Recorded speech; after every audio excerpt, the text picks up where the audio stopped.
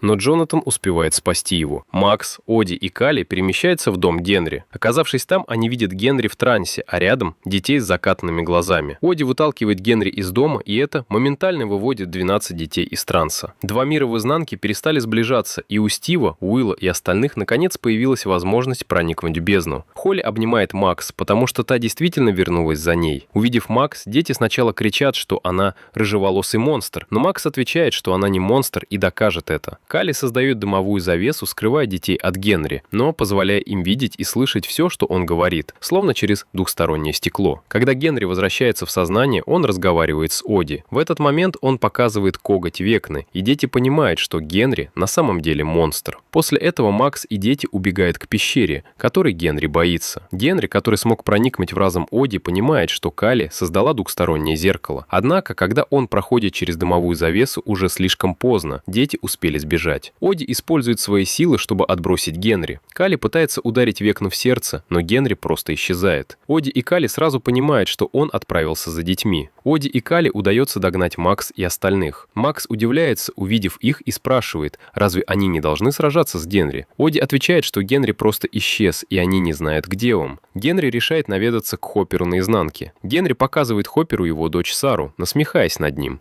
Затем он решает показать ему ужасную правду. Калли и Оди договорились пожертвовать собой после того, как 12 детей будут спасены. Когда появляется Векна, Хоппер начинает быстро стрелять по нему, но промахивается и попадает в бак. Он в ужасе понимает, что он застрелил Оди. Очень напуганный Хоппер начинает стучать по баку, пытаясь сломать его, чтобы освободить и спасти ее. Тем временем Оди, находящаяся в разуме Генри, слышит стук и понимает, что это не условный сигнал. После этого Оди исчезает, а следом за ней Калли и Макс. Наизнанке, держа тело Оди в руках, Хоппер осознает, что он не застрелил Генри. Это была иллюзия. Когда Макс возвращается в свое тело, она обнаруживает, что окружена военными и доктором Кеем. Военные начинают прочесывать территорию. В это время Дастин, Нэнси, Уилл и остальные не понимают, что происходит с Оди, так как они прошли через врата в мир Векны, а рация там не работает. По пути Стив и Джонатан разговаривают по душам. Стив благодарит Джонатана за спасение своей жизни. Затем разговор переходит на Нэнси. Стив говорит, что у него тоже не сложилось с Нэнси, потому что она независимая и хочет построить карьеру, тогда как он мечтает о 6 маленьких наггетсах. Группа находит логово Векны и направляется туда. Холли и дети идут к пещере.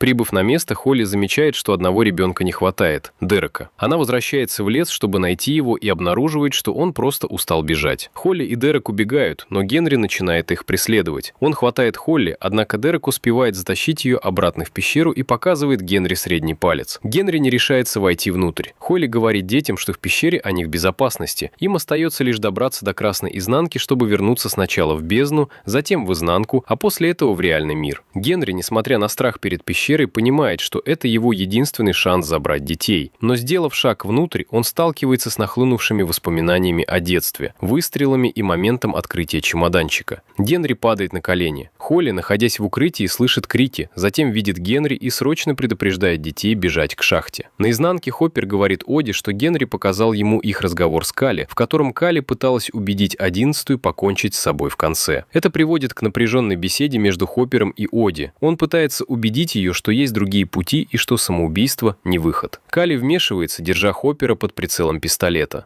Разговор прерывается, когда Мюррей сообщает, что в лабораторию прибыли военные. Во время попытки побега Оди и Калли ослабевают. Военные используют звуковое устройство, криптонит Оди и Калли. Хоппер отвозит Оди в безопасное место. Оди просит Хоппера спасти Калли, и он соглашается, несмотря на свою неприязнь к ней. Хоппер действует решительно, обезвреживает противников и спасает Калли, но внезапно появляется Акерс и оглушает его. Хоппер и Калли попадают в плен и подвергаются допросу. Акерс хочет узнать, где находится Оди. Ни Хоппер, ни Калли не выдают информацию. Тогда Акерс заявляет, что застрелит Калли, если Хоппер не скажет, где Оди. В этот момент Мюррей кидает гранату в здание лаборатории. Взрыв уничтожает звуковое устройство, и Оди использует свои силы, чтобы расправиться со всеми военными в комнате, включая Акерса. Однако выясняется, что в последний момент Акерс все же выстрелил в Калли. Оди понимает, что спасти ее невозможно. Калли говорит, что она все равно в конце планировала умереть. Оди и Хоппер направляются на крышу, чтобы встретиться с Мюрреем. Оди видит валуны и решает перепрыгивать по ним, чтобы таким образом попасть в бездну и помочь группе одолеть Векну. Хоппер, как типичный отец, переживает, что она может сорваться, но Оди уверяет его, что все будет в порядке. Затем между ними заходит разговор о том, что будет после того, как она убьет Генри. Собирается ли она покончить с собой?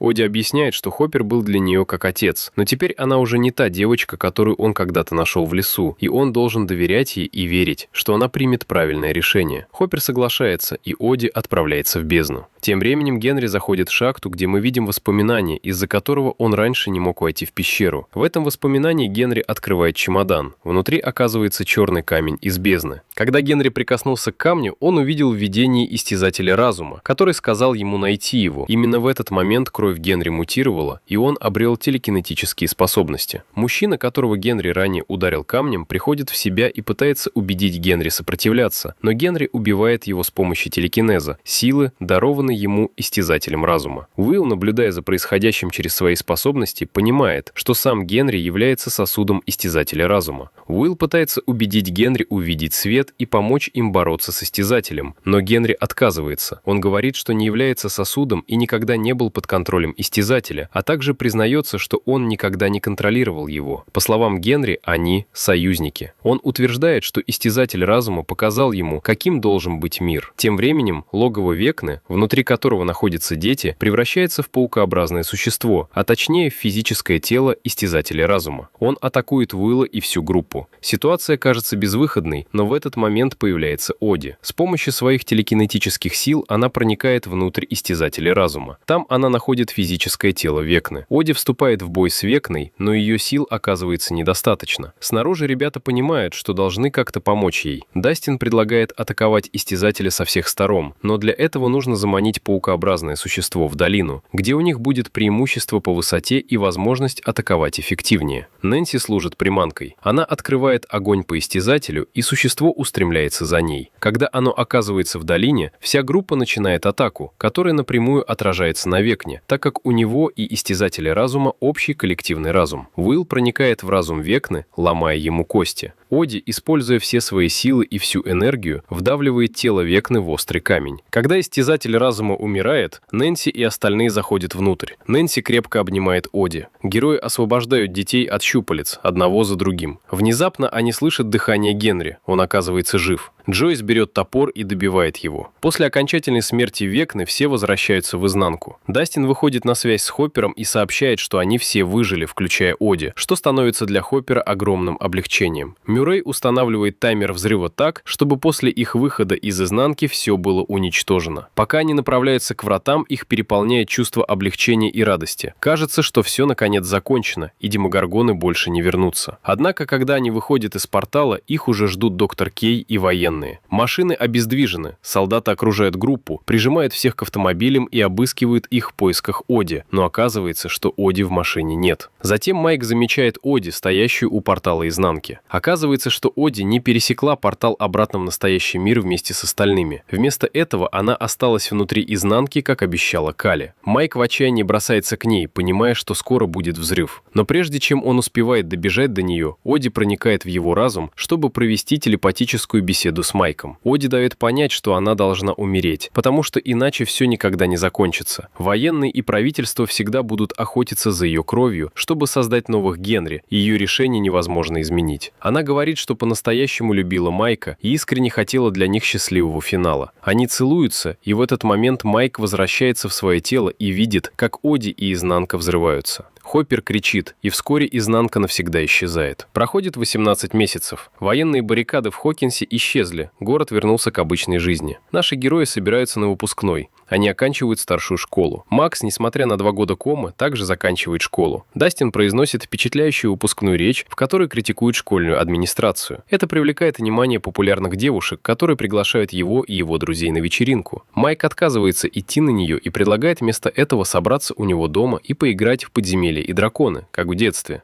Джонатан, Нэнси, Робин и Стив собираются на крыше здания радиостанции, чтобы поговорить обо всем. Выясняется, что Стив теперь работает тренером по бейсболу. Нэнси бросила учебу в Эмерсоне и работает журналистом. Джонатан учится в киношколе и снимает собственный фильм. Робин остается собой, ведущий на радио Хокинса. Их разговор переходит от шуток о том, что они не хотят жить в Хокинсе, к признанию в том, как сильно они любят друг друга. В итоге они договариваются встречаться раз в месяц в Филадельфии, чтобы поддерживать связь. Хоппер, наконец, ужинает с Джойс в ресторане. Он предлагает ей переехать в Монтак и делает предложение руки и сердца. Джойс соглашается. Майк и его друзья играют в подземелья и драконы. Майк выдвигает теорию о том, что произошло с Оди. Он утверждает, что момент разрушения изнанки мог быть не настоящим из-за одного маленького обстоятельства. Армия направляла на Оди звуковое устройство, которое является ее криптонитом, и несмотря на это, она стояла, словно его действие на нее не распространялось. Майк предполагает, что, возможно, Кали не погибла, когда лейтенант Акерс ранил ее в живот. Вместо этого она могла выжить и остаться в изнанке, показав иллюзию того, что Оди жертвует собой, в то время как настоящая сбежала. Возможно, Кали и Оди изначально разработали этот план. Майк верит, что Оди выжила. Остальные тоже склонны верить в это, так как такой финал кажется лучше, чем принять